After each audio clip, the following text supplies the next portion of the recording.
South Africa have managed to land. And that's one that is hasty, and a chance in the box area. Rifles the ball into the back of the net, and the South Africans have turned it around. Thabiso Kutumela starts home while the Cranes were in complete disarray. Well, his reputation should have been enough to warn the Cranes. Instructing. That's the presence of mind. That's the sense of skill. That's a predatory instinct. Kutumela, one touch, one shot into the back of the net. And the Bafana have turned the tables around here at the Nelson Mandela Stadium. Because ultimately, his pocket picked here by Ludlu, who now launches the counter-attack. Keegan Dolly makes the sprint. The ball is spaced out here to Thabiso Kutumela. Tries to cross the ball in. Joe Mutakuwa goes in. Well, he's left wandering about, and Ludlu will attempt to fashion out the charge. And he sinks the Cranes.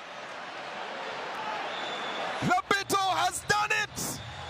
The Mini Cooper has put the Cranes to the sword. Exuded them. Another look at how the goal did come about. Joe Mutakuwa going walkers about. Keegan Dolly smart enough to draw him out.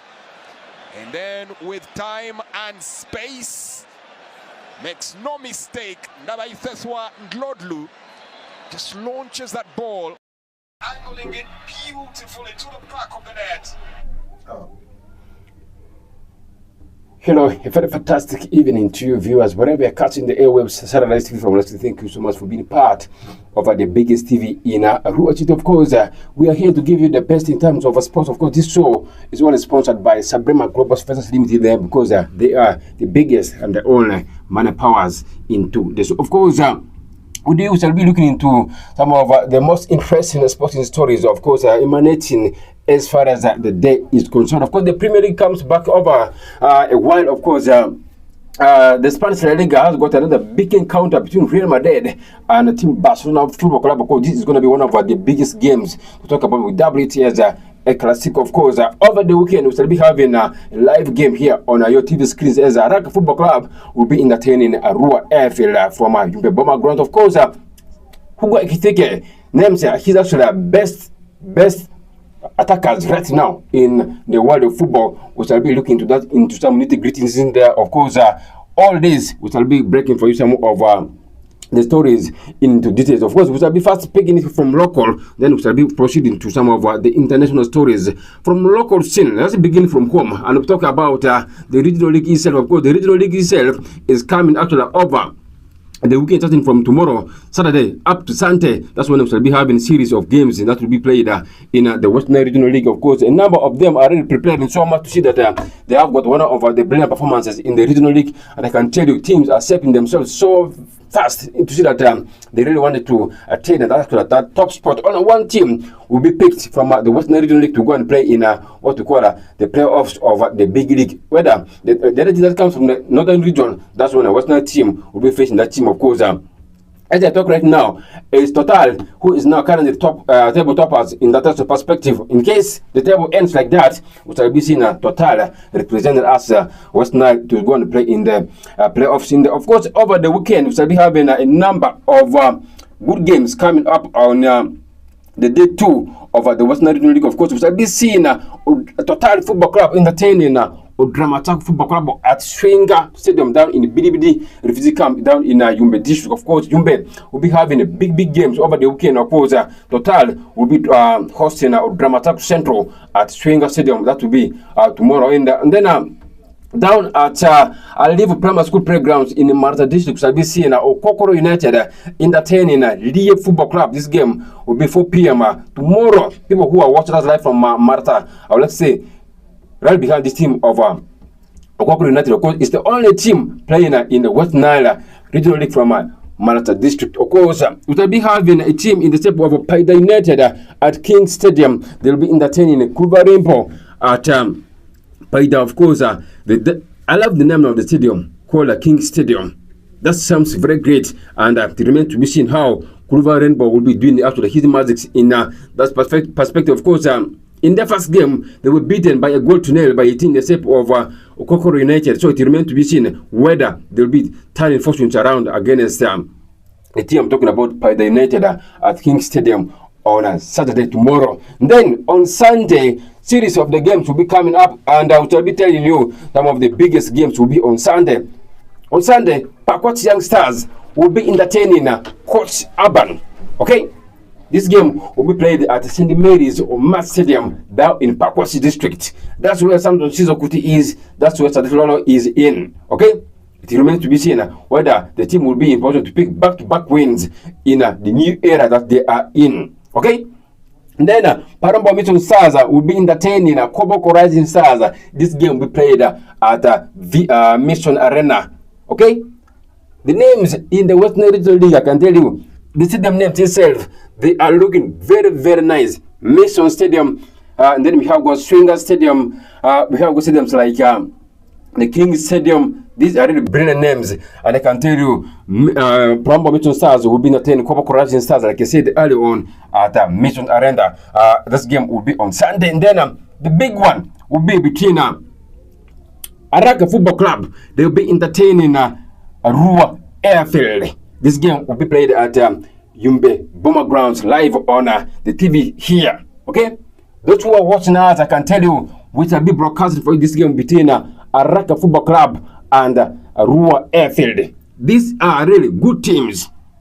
I watched Rua Airfield play against Parombo Mission Stars. Those guys were playing basic football.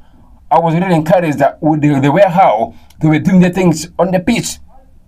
Ababet Gruna Stadium was kind of wider for them. Of course, these teams have never been in enough preparation. And I can tell you, the next game that AF will be playing in, we really wanted to see how they'll be actually making big statements in that perspective. And I can tell you, Araka will also want to bounce back after that actual humiliation by one of their neighbors. I'm talking about Total Football Club. They were beaten 5-1 in that perspective. Can the team redeem themselves and pick a win against a certain team? I'm talking about Arua Airfield. Or else can Arua Airfield actually do the damage on Araka Football Club yet again? It remains to be seen. Of course, in the recent game that there always a little league game that has been played in, Araka has been a dominant side. For the last 3 consecutive seasons, Araka has been the talking point in the Western Regional League. But they started the season on a very poor note against a certain Total who walloped them by 5-1.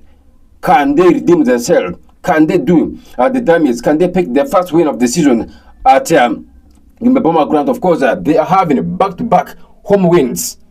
It remains to be seen whether they can be important to pick what to call back another home win at Yumbe Bomber Ground. That remains to be seen in that perspective. But I can tell you, a number of these teams are already preparing themselves so much.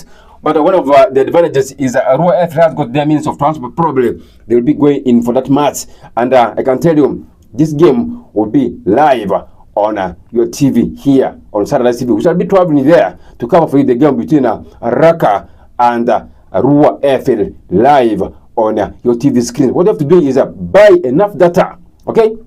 It will be there on X. It will be there on YouTube. It will be there on our Facebook page. It will also be there live on our Instagram and Twitter, respectively. We shall be all over the social media platforms broadcast for you some of the live coverage of some of these actual regional league games. If they're not big, actually, big league games, we shall always be there to see that we cover for you some of the games live on the regional league. That's where our pride is. Of course, we wanted to see more teams grow into Western football. But before I talk about the big league itself, let's first talk about what FIFA has done to Kampala region. Of course, this is where the week is ending. I wanted to break for you down this. Of course, a number of days I've not been here. That's because I've been taken up by some official duties. And I can tell you, in the Kampala Regional League, the Premier League format that was recently scratched off has been amended or is applied in the Kampala Regional League. FIFA has injected in around 800 million Ugandan shillings for the teams playing in the Kampala Regional League. Of course, I asked myself, Why is it that FIFA is trying to have this kind of plans when it comes to playing some of these games? I asked myself like that. Of course, is Kampala region the only region in the country where this money can be used? Okay, we do have got other regions say in the country, over 8 regions. Western region is amongst them, Kampala region is amongst them, the northern region is amongst them, the Baguti region is among them, the Tasso region is among them, the eastern region is among them. Why is it that FIFA decided to implement this kind of format in only in a one region? Is it down to favoritism? Is it down to segregation? What does it mean? Or what does it indicate to other regions? Does it mean that they are not doing their best in terms of football management, in terms of football growth? Why is it that the football wants to centralize this thing in Kampala region? Of course, we all know Kampala is the capital city of the country. We all do understand that, and we do respect that. But I expected that 800 million to be divided equally to all these regions. I can tell you, when you look at the number of teams playing in the Kampala region, or is the Kampala Regional League, they are more centralized. They are not moving long distances. Of course, a team from Pakwati will have to travel up to Yumbe to go and play a certain team in the Yumbe district in the Western Regional League. From Koboko, you travel up to Paida, you travel up to Pakwati. These are really long distances. And some of this kind of the new format that FIFA introduced in, they say that it is going to be more of a beneficial factor to the teams. You see, they will be referees will be having their say in there. Players will be given bonuses of winning bonuses. They'll be given to them, and they are kind of let me talk about their issue of insurance will be settled. All this will be catered in, and there's a prize money being allocated for that. Why can't FIFA balance all the fares and see that this money is given equally to all the regions in the country? 800 million Ghana shillings only to Kampala region alone. What are some of the ESCOMs in some of these other regions doing? What are the ESCOMs in Western doing? What are the ESCOMs in Northern Uganda doing? Why can't they come in and have got that debate? That 800 million Ghana shillings can be divided. If it can be important to give all the 60 or 50 million Ghana shillings as the prize money to the team that wins the Southern Uganda Premier League, why is it that FIFA cannot give this kind of money to all the regions here in the country? This is something that really caught my attention. I felt like some other regions have been cheated. It's like some of the other regions have not been respected in terms of football growth, in terms of talent promotion in the country. What about the issue of visibility in the country? Does it mean that the other regions cannot be given more light or much or is a visibility to Ugandan football? It's down to Kampala region. What has FIFA got much from Kampala region that other regions cannot do? Giving out 800 million Ugandan shillings only to one region to see that whether the new format can be important to work. FIFA is supposed to centralize this thing. You see, when you don't decentralize things, definitely other regions will feel the same thing. Other regions will feel like they are not being considered equally in the country. I don't know whether Magago and his CEO had the ideas before amending this kind of format into Ugandan football. This is wrong. You can't give all that money to one region. This is where I expected FIFA to kind of amend this kind of format in the regional league. The money that FIFA wanted to give to all the 16 teams, the 50 million Ghana cedis that was given to all the clubs in the Southern Ghana Premier League, around 16 clubs, with the Vipers who rejected that. If FIFA can be possible to give 50 million Ghana cedis to 15 clubs, why can't that money be divided into all these regions? And we see that all the regional league clubs get the benefit of the new format that has been amended to Kampala region only. It really touches me. And FIFA said there's no money. And when they're giving 800 million Ghana shillings to one region, that's Kampala region, this is quite embarrassing in my own view. And it kind of touched me, really. I can tell you, it really touched me badly about what FIFA has done. FIFA only gave what you call Zakaya balls. Maybe it's only that the Western got only the Zakaya balls. Instead of giving money, you're only giving Zakaya balls 60 to Western region, and all the teams will be getting 5-5. What does this one mean? And you're giving 800 million Ghana shillings to Kampala region to try and see whether the new format can work out in the Kampala region. 800 million Ghana shillings, really? It can't benefit other regions, really? Even 50 million Ghana shillings can run a Western Regional League with the additions that the clubs have got in there to the bank. It can work. It can really run these clubs. And working all days, it comes with a lot of respect for FIFA. And the club chairman would appreciate that. Even the fans will appreciate that. Because some burden will be relieved from these clubs. And only giving this to one region, it has really actually made me to speak a lot of nonsense about FIFA itself. But I can tell you, that is not the motive to run things here in the country. If we wanted to see that football develops in the country, we needed to decentralize everything. Everything has to go region to region. Every region has to benefit. Of course, I know the Zakaya balls that they were given to all the regions. If it can be important to give the Zakaya balls to all the regions, why is it that you only gave the 800 million Ghana shilling to one region to see that you amend the new format in the regional league? Try it in every region. What if you try it in Kampala region and the other region fail to adapt to it? What will you say about that?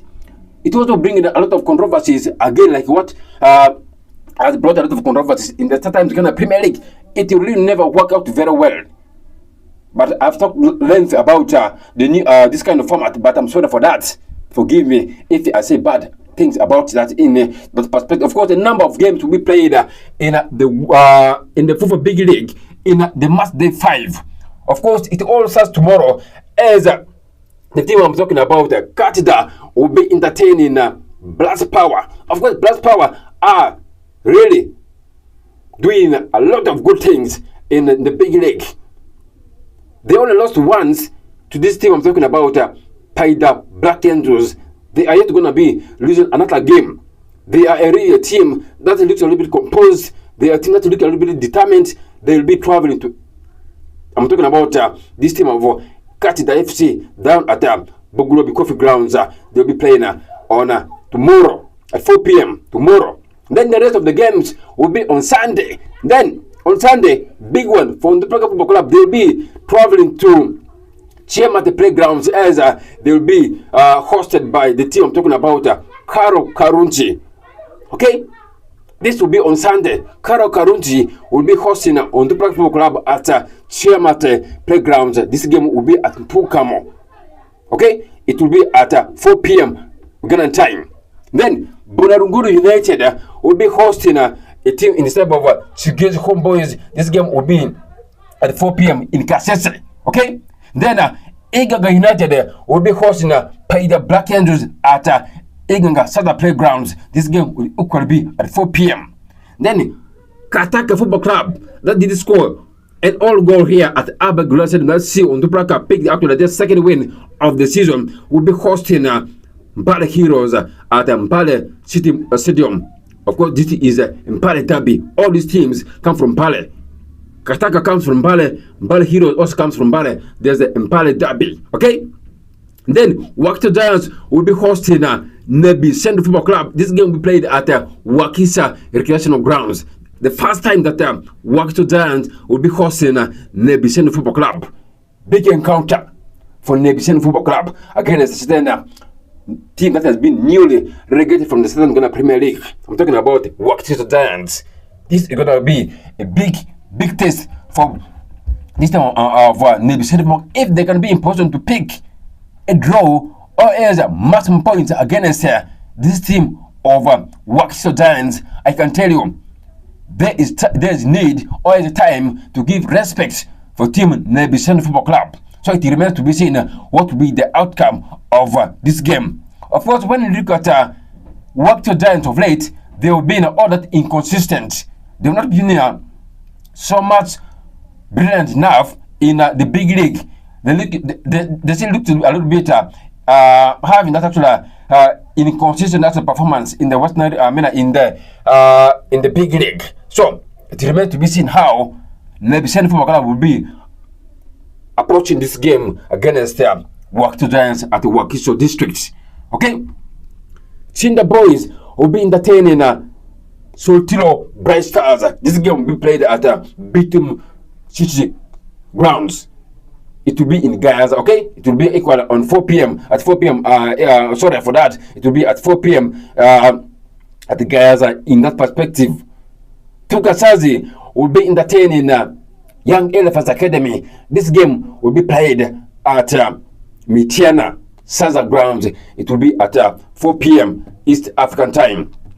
Of course, a number of games were played today in the Southern Ghana Premier League. Of course, only one game was played in the Southern Ghana Premier League. I can tell you, it was between this team I'm talking about, Chitara Football Club, that did host a team I'm talking about, Mbarara City Football Club in there. But the scoreline ended in favor of Mbarara City. A team I'm talking about, Chitara Football Club. They did beat a team in the shape of Mbarara City by 3 goals to 2. That was a big one for the team of Chitara Football Club after their recent defeat by Bohima Saints United. In that perspective, of course, Jimmy opened the scoring for them. I'm talking about Chitara Football Club in the 14th minute. Okay, after that, Innocent Wafula scored the second goal for them in the 16th minute. Then, Innocent Wafula scored 1 for the team of Mbarara City Football Club. But after that, in the 66th minute, Henry Chigindini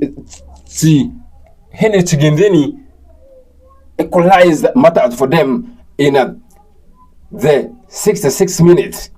Then, in the closing minutes, that's when our own from West Nile, I'm talking about Gaddafi Wahab, rose to the occasion and sealed the maximum points for this team of Chitara Football Club in the 90 plus 1 minute. It ended 3 goals to 2 in favor of the Royals. Okay? They call themselves the Royals. I'm talking about the Chitara Football Club. This is great for them. And Gaddafi Wahab should be the match winner in that perspective. Of course, scoring that a brilliant goal in that perspective. Of course, Vipers was in action today in the actual CAF engagements. But I can tell you, finally, Vipers has been ejected out of the tournament. They will be playing in the times in Ghana Premier League. That's Vipers Football Club for you. They have been ejected. Of course, at home here in Uganda, they lost the game to Diamond Stars by 2 goals to 1. So Vipers traveled today and they were held into a 1-1 draw down in Zambia. Of course, today was the Independence Day of Zambia itself. But Vipers were held, like I said, into a 1-1 draw, which means it ended 3-2 on aggregate. Vipers finally they're out of the CAF engagements. They will not be playing in the CAF Champions League itself. They are ejected. Vipers ejected. Then previously, NEC was also ejected in the CAF Confederation Cup preliminary series. That clearly tells that no team in Uganda is already playing in that perspective. No team here in Uganda will be playing in the CAF engagements. What does this one mean to Ugandan football? This is something that we didn't need to talk about. Of course, it's only Vipers and KCCA who have salvaged their way through in the history of the country itself. And apparently, today Vipers also got ejected out in the preliminary stages, or in the group phases. That is really very, very, very embarrassing for the team of Viper Football Club. There have been a lot of actions of the Viper Football Club, of course. The issues of the new format, I think also to some extent added some weight to them. What does this mean to Ivan Zaki, the Vipers head coach? We all know Viper president, I'm talking about Dr. Lawrence Molendwa, is all about results. So the CAF one has failed for them. The one in the Ghana Cup failed for them. Of course, they said they were not going to be taking part in the Ghana Cup. They refused. Now, Vipers, their only trophy chance is that they play the best game to see that they win the Southern Ghana Premier League yet again. So, we shall be following that one closely, whether it will come to its success, okay? A big one also today at 8 p.m. Ugandan time, we shall be seeing a big game as AC Villa will be entertaining unbeaten Police Football Club. This game will be played at Fufa Stadium. I'm talking about Katiba. It will be at 8 p.m. It's Ugandan time in that perspective. But I don't want to talk much about this.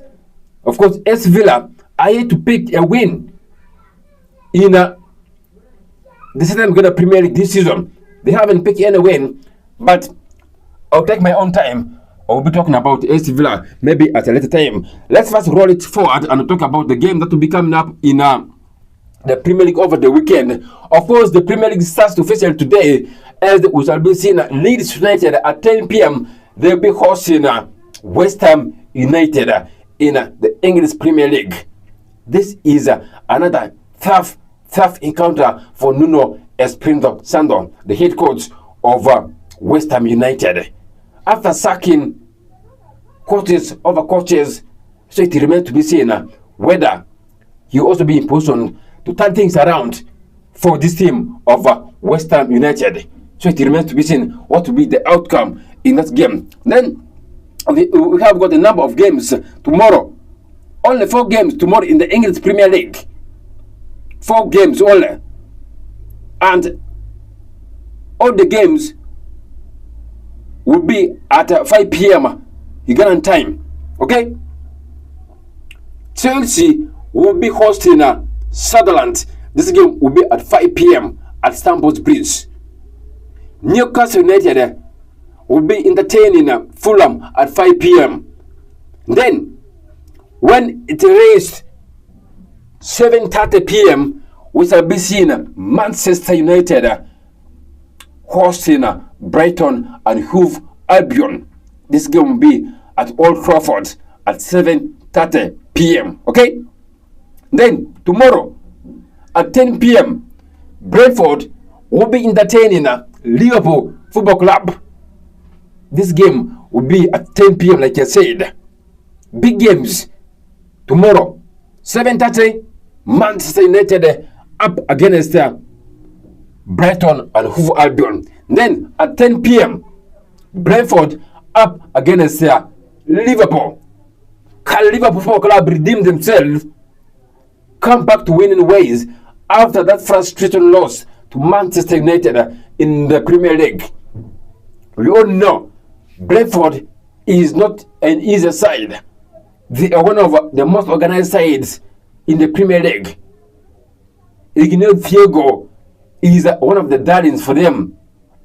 Matches a number of beginning players left them in the transfer market, but I can tell you, this team of Brentford is really making big statements in the Premier League. Never underrate this team of Brentford. They've been given hard times for big teams in the Premier League. Arsenal can testify that. Manchester United can testify that. But I can tell you, this is going to be a very tricky game for Liverpool itself. Then, on Sunday, we could have games coming up in the Premier League. One of them is between FC Bournemouth. They will be entertaining Nottingham Forest. Of course, Nottingham Forest yet again have got a new coach in the shape of Son Dyche. Can Son Dyche amend things and probably prove things right at that team of of Nottingham Forest and see that he is the most successful coach in the city grounds. But we all know how tough it is to play against Bournemouth. Bournemouth recently, they are already on a very hot form. One of the players I can tell you is Anthony Semenyo. He is really making headlines. Every team is talking about his services. So it remains to be seen what will be the outcome of that actual game. So this is going to be a big encounter, okay? Then Arsenal will be playing against Crystal Palace, another big game. I'll be talking about this one shortly. This game will be at 5 p.m. on Sunday. Then Aston Villa will be entertaining Manchester City at Villa Park, 5 p.m. Then Wolverhampton Wanderers will be hosting Burnley. Okay? This game will be at 5 p.m. Then 7:30 p.m. on Sunday, we'll see Everton entertaining Tottenham Hotspur at Hill Dixon Stadium. This is how the things will be unfolding in the Premier League. Like, big game in the Spanish La Liga over the weekend. Barcelona up against Real Madrid in the Clásico. I don't want to talk about this at this time, but we shall be talking about this maybe at a later time. In that perspective, this is going to be a big game that everyone really wanted to talk about. Let us talk about the Arsenal game. Arsenal up against Crystal Palace. This game is going to be at Emirates Stadium for them, 5 p.m. on Sunday. Let me take you through the last 4 games Arsenal has played in. Arsenal has got a very organized defense line. They haven't lost any game in their last 4 games in all competitions. Okay? That's Arsenal Football Club for you. One of the games they played was a London derby with Fulham. This game was played at Craven Cottage, away from home for Arsenal Football Club. They did beat Fulham by 1-0. Then, in another London encounter at Emirates Stadium, Arsenal did beat a team, I'm talking about West Ham United, by 2-0. Then after that, in the Champions League against Greek giants, I'm talking about Olympiacos, Arsenal did beat them by 2-0 yet again. Then, just recently on Tuesday, Arsenal also had another big encounter, on Wednesday, against Atletico Madrid. They did beat the team by 4-0. Arsenal defense is one of the biggest talking points in the English Premier League so far. Their attacking force is massive. In the midfield, the team seems to be doing very well. They seem not to be feeling the absence of some of their star players. So it remains to be seen again a certain organizer, strong, composed, and determined Crystal Palace side, how they'll be assembling themselves. Of course, Crystal Palace always love giving hard times for big teams in the English Premier League. Arsenal is one of them. Their star player I'm talking about, Mark Guehi, is still in there. Jean-Philippe Mateta is still in there.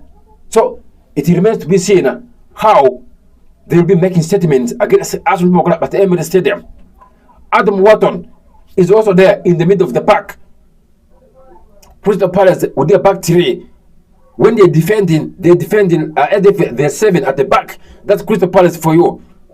Defensively, they're organized. In the midfield, they're okay. In the attack, they're okay. Arsenal equal. In the defense, they're okay. In the midfield, they're okay. In the attack, they are equally okay. What will be the outcome of this game remains to be seen in the Premier League. Manchester United up against Brighton and Hove Albion on Saturday. This is another big encounter for them. Can Ruben Amorim pick back-to-back wins in the Premier League for the first time? Of course, he did that against Liverpool at Anfield in one of the most hostile stadiums, I can tell you. The crowd was very massive. Harry Maguire was the hero for them. But I can tell you, that was one of the biggest performances the Manchester has put forth. Against Sunderland, it looked like a joke, but they also transformed their performance against Sunderland at Anfield, and they did beat Liverpool by 2-1.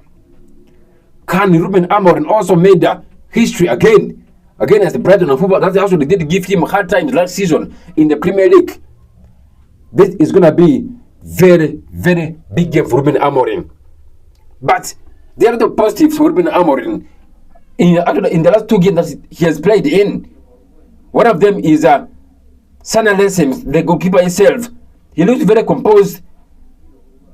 He looks a little bit good with his ball distribution. He's not giving also he's not building from the back. But basically, Martinez has been building from the back. They realize that at the back they are not really good. They're giving those long balls, those long balls. They're distributing it very far. That's what Lessons is doing in. That is a brilliant actual combination that United is trying to have in. He came in only 2 matches. He's only conceded 1 goal in goal for Manchester United. That's Lessons for you. But I can tell you some of the saves, how he commands the defense. You may think that he has been a player who has been there at Old Trafford for a long period of time. This has been a signing identified by former Manchester United goalkeeper. I'm talking about Peter Schmeichel. That is the character that Manchester United has been lacking. He is already in. He is always there, spot on, commanding the defenders, shouting to them. Something that Badil has not been doing. Something that Anderson has not been doing. This is the quality of goalkeeper that Manchester United has been lacking. He's added a lot of vibe to the defense of Manchester United already. Of course, the defense has got a number of experienced players. The latest is an experienced player.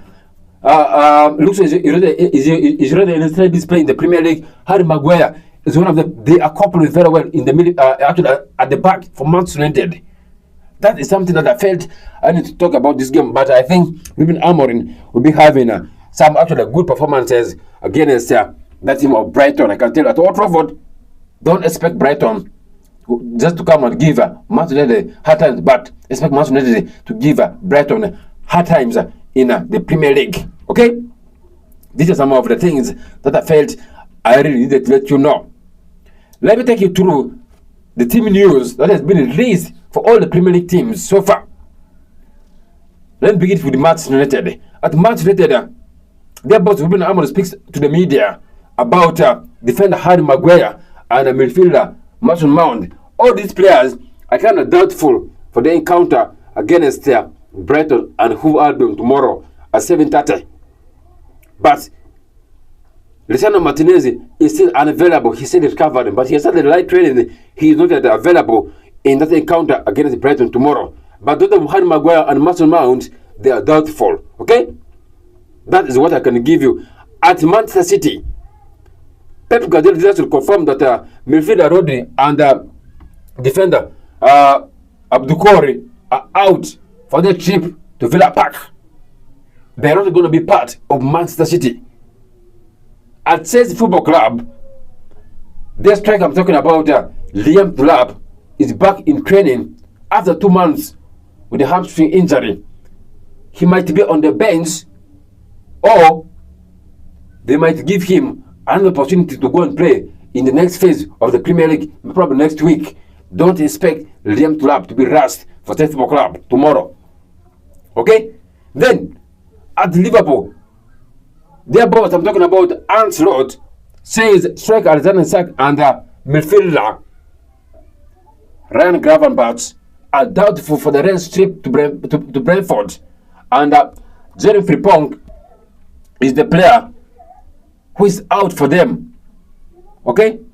He's going to be out for them in a few games. He's going to be missing a number of some of the games for Liverpool Club. Okay? And Mo Salah is going to be available for selection. Matches that he form is not to the building. That's also the little that I can give you about Liverpool. Okay? At Newcastle United, their midfielder I'm talking about, Sandro Tonali, is going to be out for them, and he's not going to be part of the game alongside Jan Wither. Of course, they all have got some knocks. They will be out in that perspective. Let's talk about all the 2 key things before I leave the studio. One of them is all about Hugo Ekitike pointing out the best 3 wingers that he thinks in the current football right now. He thinks are the best so far.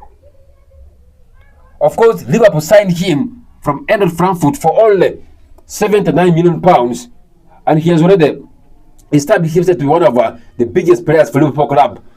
He is the current, actually the only on form player at Liverpool Football Club is only Hugo Ekitike.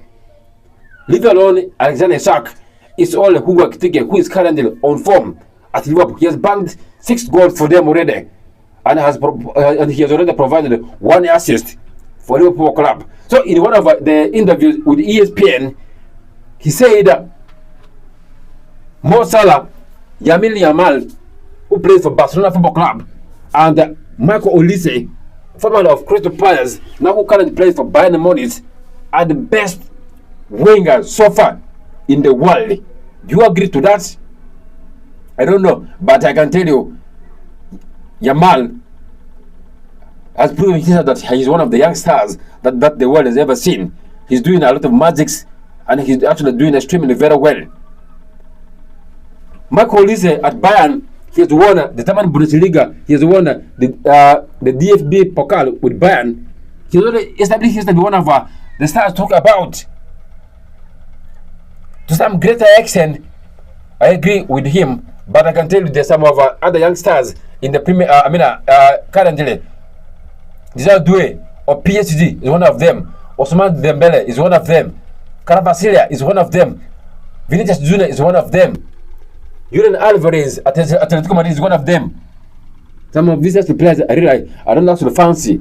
Michael Olise I don't fancy, but to some greater extent, I can say Lamine Yamal is the only player that I fancy in this perspective. So it remains to be seen. Then he was asked then about some of the goals. Some of the biggest players who has kind of been playing in the past history. He said Thierry Henry, former of Arsenal, and Didier Drogba of Arsenal Football Club are the player that he thinks the goals. Not forget even Salah. He had Salah in both occasions. This is something that he has said. Of course, Mo Salah has scored around 248 goals for Liverpool club already. Ever since he made that actually move from Team Roma way back in 2017. So it remains to be seen whether all this will be coming to pass in that perspective. Of course, Salah has played around a number of games for Liverpool club, around 413 games for Liverpool club, but he has scored 248 goals, providing 116 assists. That's incredible for Mo Salah. So it remains to be seen whether he can erase Alan Shearer's goal tally of 260 Premier League goals. So it remains to be seen whether that will come to pass. Okay, let's talk about the transfers itself. Of course, the time is near out. I want to be breaking for you one actually big story at Manchester United. They are targeting 6 midfielders. Who are these midfielders Manchester United is targeting? They are saying they want to sign at least 2 of them in the transfer market. There are talks about Carlos Baleba, who plays for Brighton and Football in the Premier League. Manchester United is monitoring his situation. Then they are saying they also wanted to sign Elliot Anderson, who plays for Nottingham Forest in the Premier League. Adam Wharton, who plays for Crystal Palace in the Premier League, is amongst them. Then there's Ankelo Stiller, who plays for Stuttgart in the German Bundesliga. They also talks about him. Then Conor Gallagher, former of Saint Football Club, now who currently plays for Team Atletico Madrid. They also saying that they wanted his services. Then one of the players that they're talking about is Andre Santos of Team Chelsea. So it remains to be seen whether all this will be coming to pass. Then match later forward, I'm talking about Marcus Rashford, who is currently on a season-long deal at Barcelona Football Club. He's saying that he wants to stay at Barcelona Football Club at the end of his actual long spell. Recently, he did say that it was the environment at Old Trafford that made him not perform at Old Trafford. So at the Barcelona Football Club, Marcus Rashford is already on hot form. He's firing goals, he's assisting, and he's really combining very well with the attackers of Barcelona Football Club. So it remains to be seen whether he can be in position sign a new deal at Barcelona Football Club. Of course, there has been 40 million, a 40 million pounds tag attached to the his loan move to Barcelona Football Club. In case Barcelona wants to sign him, they have to pay Manchester United around 40 million pounds for his services. So it remains to be seen whether that will come to pass. Crystal Palace and England centre back, I'm talking about Mark Guehi, is already being monitored by Bayern Munich. They are saying they wanted to sign him as to boost the actual defense line. Of course, they also talked about Nico, who plays for Eintracht Frankfurt in the Bundesliga. So, right now, Bayern, they are in a big dilemma about the signing a centre back. So, of the two, it remains to be seen which they will be picking in. My time is virtually up. I need to quit the studio for the next program to come in. I'm out of here. Bye bye.